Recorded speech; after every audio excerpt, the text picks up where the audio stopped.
Hi friends! Thanks for tuning in. If you like this video, please give it a like, comment below, and take a moment to subscribe to our channel.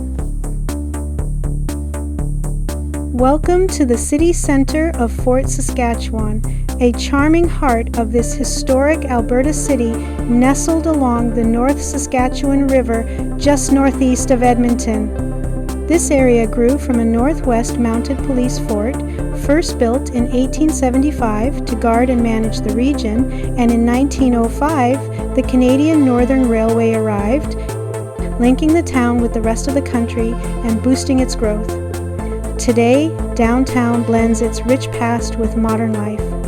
Walking the streets, you'll see the replica Fort Heritage Precinct and the old railway station, now part of the local museum, set against the leafy backdrop of the river valley. The neighborhood is lively yet peaceful, with murals and historic art around City Hall and Legacy Park, where community events and a summer farmers market bring people together. Trails along the river valley begin right here downtown, offering beautiful nature walks and views. This city center truly shows how Fort Saskatchewan mixes its proud past with a warm and active present.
Thank you very much.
Thanks for watching.